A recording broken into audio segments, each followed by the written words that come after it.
To persist or walk away? That is the question. And some of you might be asking it of yourselves at this very moment in time.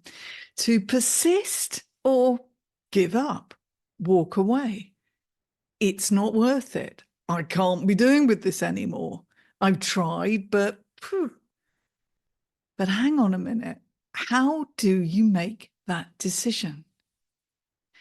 Well, this episode might help because I'm also trying to make a decision myself, and I'll tell you what that's about in a little while. But it might help because we're going to look at the definition of persistence and giving up, if you like, or walking away. And what are the red flags and what are the green flags to be looking for when you're trying to make this decision? Let me start by going way back in time. In 1934, under the column entitled Words of Wisdom, which was on page 7 of the Lurgan Mail, an Irish newspaper. Now, there was a lot going on in 1934, but somebody had written this under Words of Wisdom and under the heading Perseverance, which is what this podcast is all about. Let's see how they defined it. Let's see what these words of wisdom were.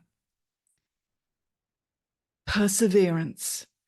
The habit of giving up easily is one that does not need to be cultivated. It grows of itself. The people who cannot be expected to persevere through any hardship are round us on every hand and, wait for this, are utterly unconscious of their pitiful weakness. Well, you're glad I didn't put on an Irish accent there, aren't you? But maybe you can go back in time and imagine those words being spoken.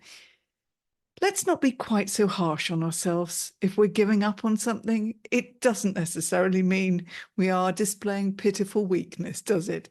It could, in fact, be a sign of us being incredibly wise and courageous. There's a twist. So let's explore. Let's look at those green and red flags, and let's maybe help you, me, to make a decision. To give up or to persevere.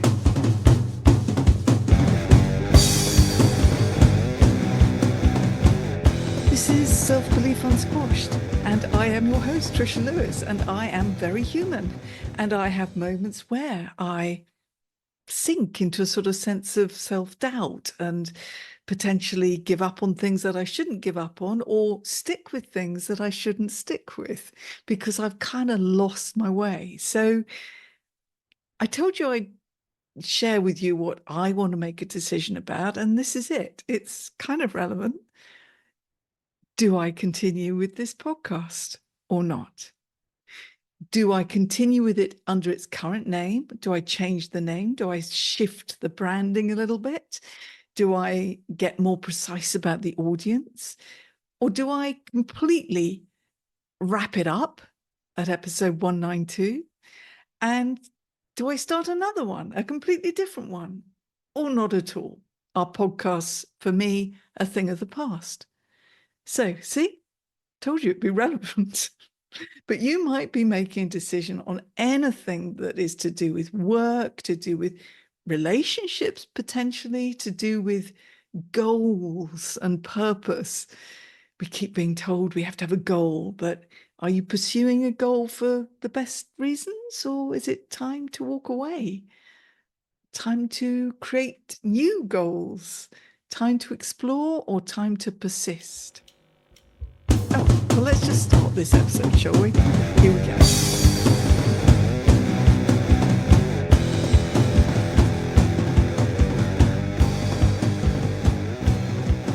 So that sense of you must persevere used to be very much hammered home at school, of course. I mean, maybe it still is, I suppose, but it's slightly more compassionate, I hope, these days, but it was absolutely everything back in the day, even when I was at school, which was not quite the Victorian era. So I've got another couple of little snippets from the newspaper archives, one here from 1862, Dorset County Chronicle. Now, this was under the heading Waifs and Strays, 1862. The secret of doing things well and the only way by which they can be accomplished is perseverance, the want of which has been the ruin of many, for they fall into indolence. If you're not persevering, you're useless, you're pitiful, you're lazy. Come on, get a grip. Or what about this, 1873? This was school prize giving being written up in a Derbyshire newspaper. The Reverend Brown was basically saying to the pupils as he handed out these prizes, I hope that those who this time have failed would persevere and not give up because once beaten. In other words, don't give up at the first hurdle. Keep going. Those failures are what will make you into a worthwhile human being, etc., etc. So absolutely persevere, persevere. If at first you don't succeed, try. Oh, for goodness sakes, this is exhausting. Now, actually, talking about old newspaper clippings, I've got a brilliant poem, which is actually headed Perseverance by a child called Hilda. And it comes from a very old newspaper, well, 1923, actually, in this case. And I'm going to end with that. So stick with me. Hilda, brilliant work. She clearly persevered with her poetry making.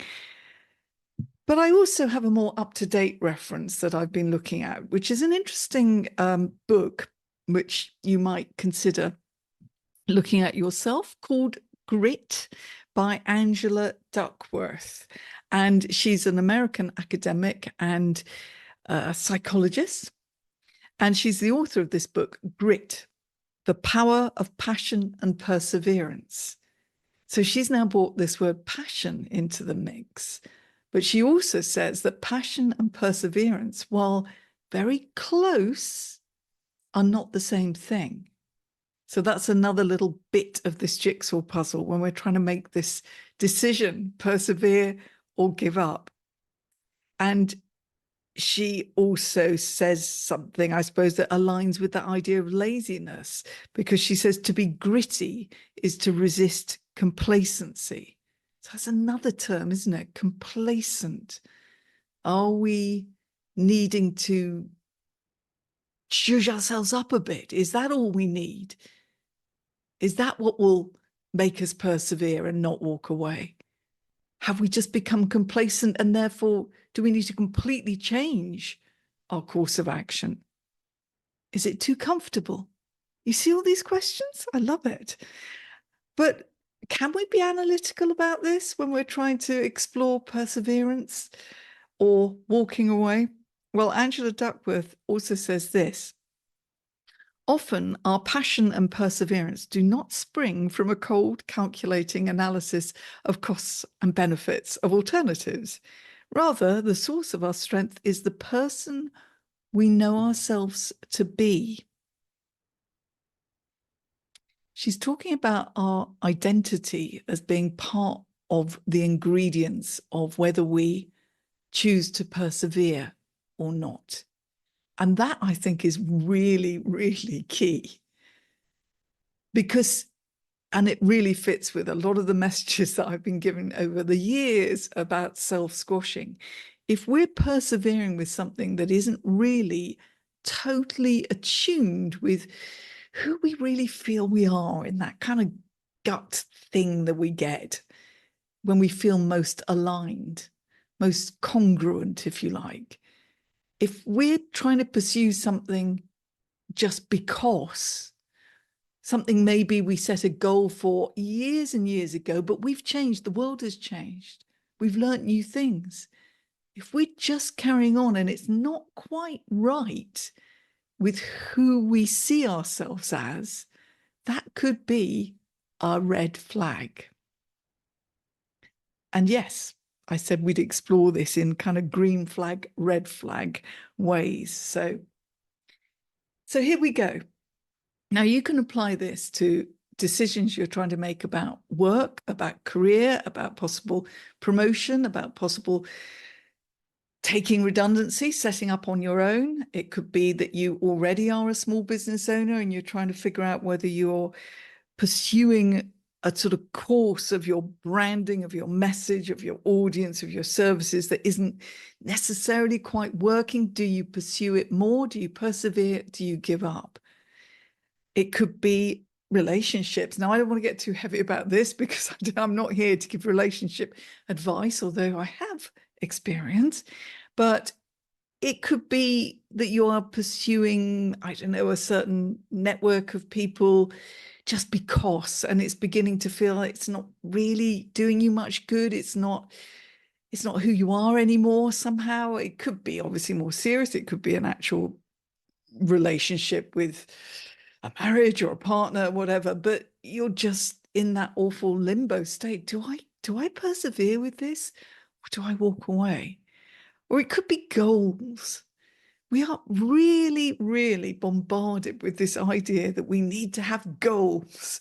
We need to pursue our passion. We need to have a vision of where we're headed. And I'm not saying that all of that is wrong. The last episode of this podcast had a lot of really good, wise insights in it. And a lot of that was about visualization, about setting your goals. But I also know that you can get stuck in that sort of goal mindset.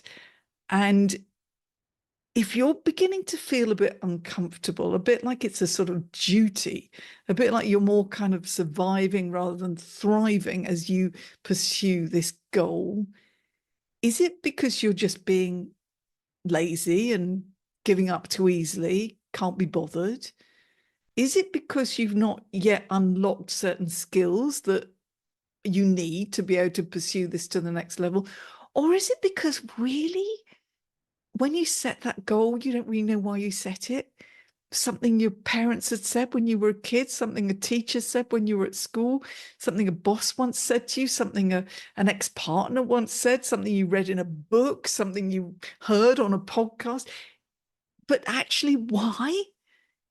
Why are you still pursuing this goal? And that could be a moment where you could feel really positive about ditching or switching up that goal. Don't you think? I do. So we should first define the terms, I guess. Persist or walk away, persevere or give up. So I think that already you've got a sense of one is good and one is bad. And that we need to stop right away. That's just language. That's just societal norms, etc., isn't it? But actually, persistence, perseverance, which is sort of slightly the same, but not quite. But that general bucket of that side of the equation could also say, wait for it, stubborn. See, that's not quite so positive, is it? Blinkered, in a rut, doing what other people are telling you to do. Yeah. And what about the other side? If we look at it as a positive. So instead of thinking give up, walk away is negative, it could also mean the courage to change direction, the insight to realize the course you're on is not any longer for you, the wisdom to not fall for the trap of worrying about the fallacy of sunk costs. What do I mean by that? I'm sure you've heard that term. It basically means that you've put so much effort into something over such a long period of time that you just don't think you can walk away from it. You have to keep going. You have to.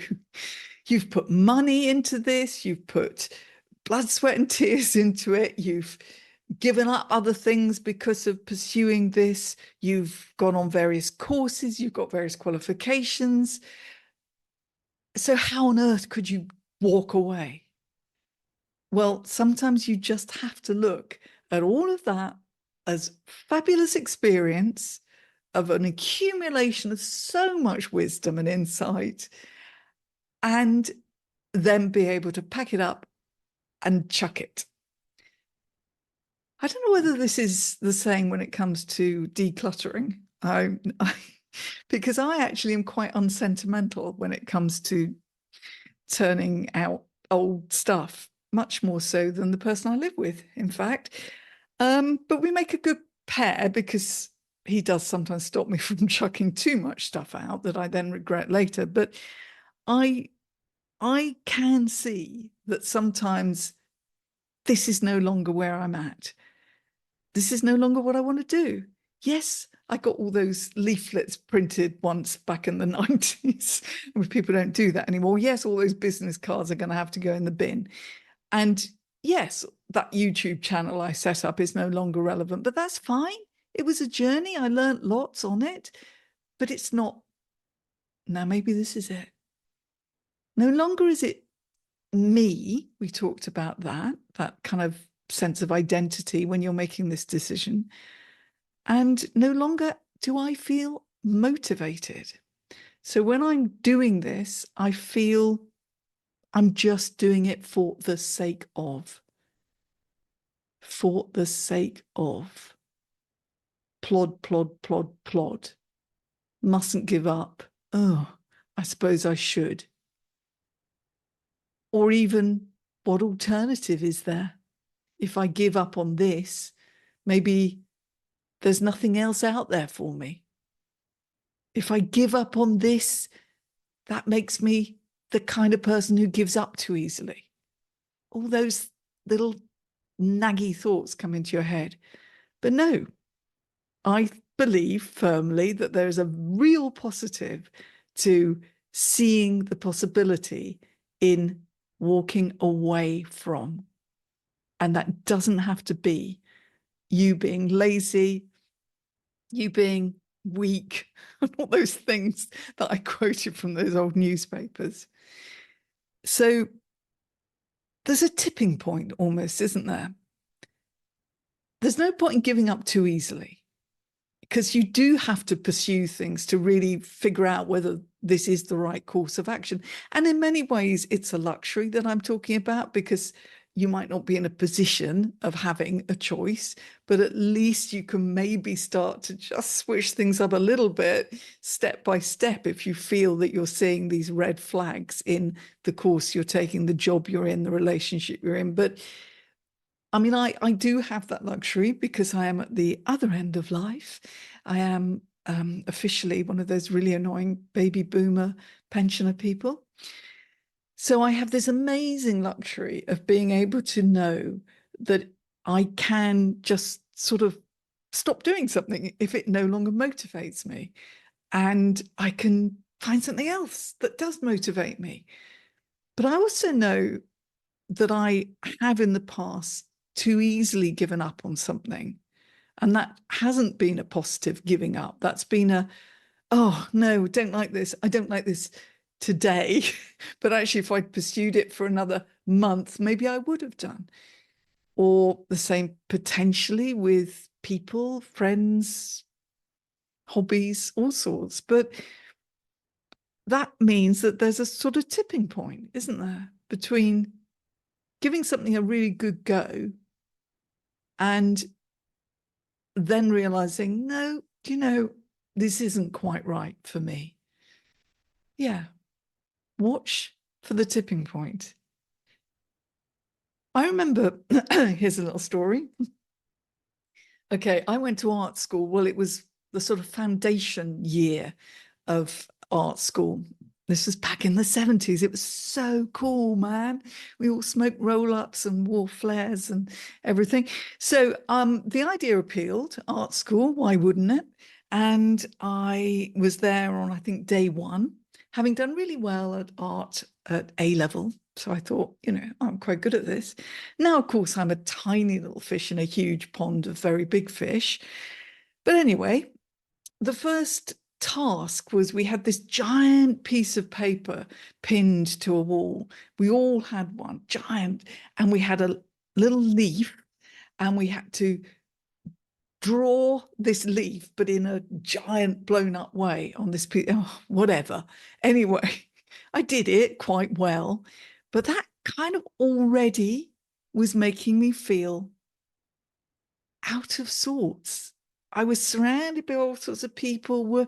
Were they all just being a bit pretentious? Well, I don't know why. Why are we doing this? I'm not that interested in this leaf. And then it kind of got worse from there. And there were people doing these very crazy bits of art that the tutors loved.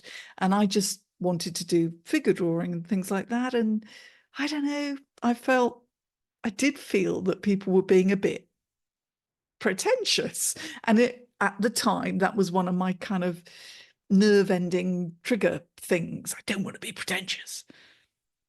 I'm sure I was in many ways, but I just had this fear of being pretentious, and I wanted to be pure to myself and all that. Anyway, I walked away. I walked away after about a term and a half. Now, I think I could have pursued that more. I could have persevered. I was too quick, I think, to walk away. But that's the benefit of hindsight, isn't it? Yeah. So who knows? My life would have taken a whole different avenue, sliding doors and all that, and I wouldn't even be here probably speaking to you now. So let's not dwell on the past too much. But I do know that there is a tipping point. I do know that. So what do we conclude from all this? I think that it's a matter of, number one, making sure you're not falling into the trap of the negative association with giving up or walking away. And you're not falling into the trap of the positive association of perseverance or persisting, as in, yes, that's what we have to do at all costs. We are useless human beings if we don't persevere. Both of those are traps. They have elements about them which might well be relevant, but if you just blinkered go down those avenues, you're going to have all what I call the fibs that hold us back looming at you, the fears, the illusions, and the baggage stuff. So clear the table, put this out on the forensics table. That's another kind of table. And stop doing metaphors, Trisha. Yes, just clear your thoughts of any of your preconceived ideas about perseverance, persistence, giving up, walking away. And now just establish the simple stuff. Where are the red flags? Where are the green flags? Why am I persevering? Why am I walking away or considering it? And don't overcomplicate this. If your reasons for walking away are that you have compared yourself to other people and you think that you want to be like them and you're not, and so you might as well give up, that doesn't sound like a good reason. If you are walking away because you have not achieved your goal after a year, potentially you haven't given it long enough. But what are your feelings on that? If you're walking away because you can't do an aspect of something, is it just a simple thing of trying to get more skilled at that, asking for help potentially even? Who'd have thought? But if you are walking away because you absolutely have given it your best, but you realize that you've changed, something doesn't feel right, this is no longer the direction you want to be heading in, and you don't need to worry about what you've put into this so far, because actually that's going to be useful in all sorts of ways. And so instead of cluttering your brain full of the sense of I've got to, you can open up some space for much more exploratory thought around those new avenues that you're considering. So, have I answered my own question? Do I continue with this podcast in its current format? Do I do a new podcast? Do I not do any podcasts at all? I don't know, because I haven't quite done enough work on it. I've got green flags and red flags fluttering, and I haven't yet sorted them out. So I'm not going to make a drastic decision. I would absolutely love your help, by the way. Yeah. Comments below. Or just make contact with me wherever you are connected. And let's actually get your ideas. Should I continue? Should I walk away in a positive manner? Yeah, I'll leave that one with you. But now let me end with this beautiful poem by Hilda. Here we go. Perseverance by Hilda Mark of Middlesbrough. I don't know how old she was, but this is in the Northern Weekly Gazette of 1923 under a whole page entitled Children's Circle, conducted by Daddy. That sounds a bit weird, but anyway, let's just continue. 1923. Ah, Hilda, so wise. Perseverance. If perchance your task be irksome, and the aspect dismal too, do not give up hope of winning, then you surely will pull through. Stand your ground and make the best use of the gifts that you possess, for no victory's worth winning if to win is it caused no stress. There's a saying, and a true one, that the things we mostly prize are the fruits of toil and labour, with the task of no small size. Let it be your motto always to put up a fight that's square, and you'll land on terra firma with your troubles in the air. Oh, Hilda. Hilda. It's quite inspirational. Anyway, I'll leave it with you for now. I won't walk away from this. My book, The Mystery of the Squash Self, How to Stop Self-Sabotaging and Make Your Business Thrive by Tricia Lewis. That's me. I'm very proud of it, that, and also my TEDx talk, Beware the Self-Squashing Prophecy. Go over to tricialewis.com because I haven't yet walked away from my website either. Till the next time. Ooh, mysterious. Stay curious. Unsquashed. Persist or walk away? That is the question.